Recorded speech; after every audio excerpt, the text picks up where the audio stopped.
पक्षाचे नेते आमदार बच्चू कडू हे शहरात आले असता त्यांनी गजानन मंदिर परिसरातील माठ विक्री करणाऱ्यांचे साहित्य फोडून त्यांना हटवण्यात आल्याची कारवाई मागील काही दिवसांपूर्वी करण्यात आली होती। त्यांची भेट घेऊन त्यांना न्याय मिळवून देण्याचे आश्वासन माध्यमांद्वारे बोलताना दिले।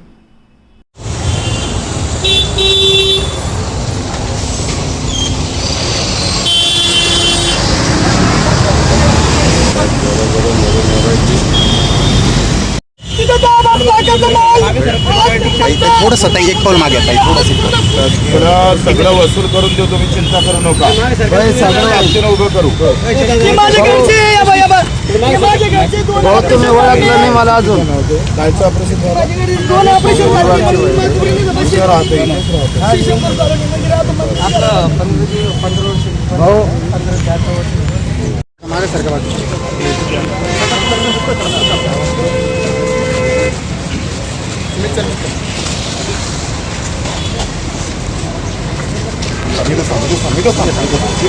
काका सरका तुम्ही बाजूला।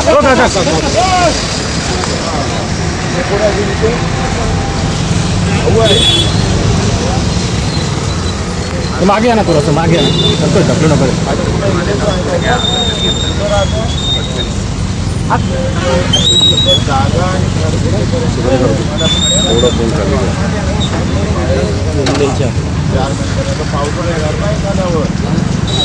दिवाळीपर्यंत आपल्या घराची व्यवस्था करू आपण।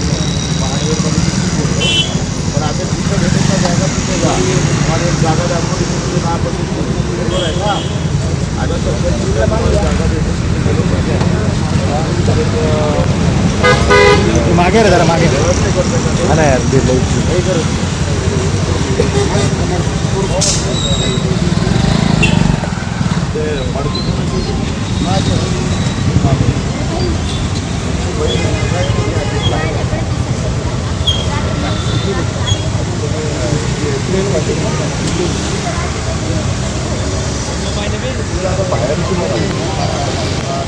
व्हायरल झालेला होता आणि कुठेतरी असं दिसतं की दिव्यांगांवर अन्याय होतो। साला प्रशासनाने हा अधिकारी हे अफजलखानापेक्षा काही कमी नाहीये। त्यांना प्रतापगडावर वारी करत असताना जे काही उद्ध्वस्तपणा केलेला आहे ना, तसं दृश्य केल्याचा प्रकार आहे। आणि हे छत्रपती शिवरायांच्या विचारांना चालणारं सरकार निश्चितच अपेक्षा करतो का अशा लोकांवर कारवाई झाली पाहिजे, आणि नाही झाली तर आमची भूमिका दिव्यांगाप्रती ठाम आहो। पहिले दिव्यांग आहे, मग सरकार आहे, मग पक्ष आहे। पहिले दिव्यांग आहे आमच्यासाठी, पक्ष आणि हे नंतर आहे।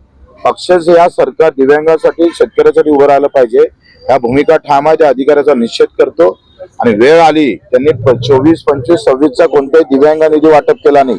अजूनही या दिव्यांगांना 6,000 रुपये महिना जो हक्काचा आहे संजय गांधीचा, तो भेटू शकला नाही। मग प्रशासन करतं काय? अशा सगळ्या व्यवस्थेच्या विरोधात लढण्यासाठीच आम्ही या सगळ्या गोष्टी करतोय।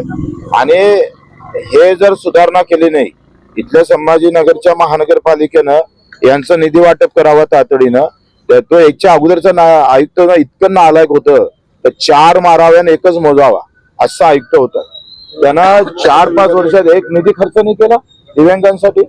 आणि मग या सगळ्यासाठी 15 दिवस आम्ही महानगरपालिकेला देतो। एक या दिव्यांग निधी असेल, घरकुलाच्या संदर्भातला विषय असेल, हा मार्गी जर लावला नाही तर थेट महानगरपालिकेच्या आयुक्ताचा विषय हा आमच्या सोबत असेल।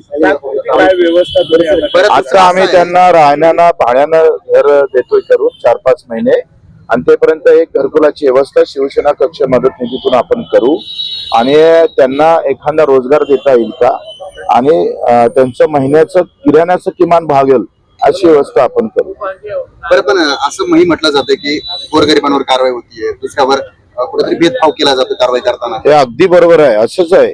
जे सुधारणा करणं गरजेचं आहे। सरकार कुठलंही असो, कोणाचं असो, हा विषय नंतरचा आहे, पण ते कसं वागतं लोकांसोबत ते पण पाहणं महत्वाचं आहे ना। मग इथल्या श्रीमंताचं अतिक्रमण पाळताना तुमची काय हात काय बांगड्या घातल्या होत्या का? जेवढे हात तुम्ही गरिबांसाठी उचलले तेवढे श्रीमंतासाठी उचलताना मर्दांगी दाखवा ना असन तर। आणि हे जर प्रशासन करत नसेल तर त्याच्यावर आम्ही मर्दांगी दाखवू।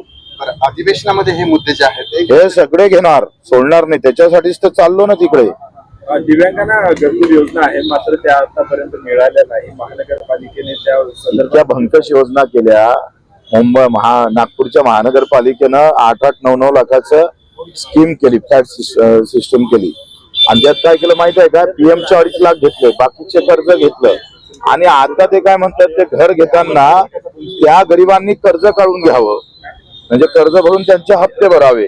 तुम्ही सांगा आता या महिलांना कुठून कर्ज देणार बँक? योजना आहे भंकसपणे. अक्कल नावाची गोष्ट असली पाहिजे ना. अहो, केंद्राची योजना आहे बेघरांना घर देण्याची.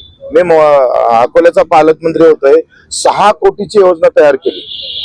आणि तुम्हाला सांगतो, एखाद्या हॉटेल सिस्टीमला पण लाजवेल अशी बेघरांना घर देणारी योजना, तिची इमारत सगळी तयार झाली. मी तिथून हटलो, आता एकही बेघरवाला तिथे राहत नाही. प्रशासन थांबलं तिथे. महानगरपालिकेमध्ये बेघरांसाठी घर योजना का करत नाही? 100% योजना केंद्र सरकार पैसे देतं आणि तुम्ही कर्जाच्या योजना काढतोय गरिबांसाठी. काय मूर्खपणा आहे?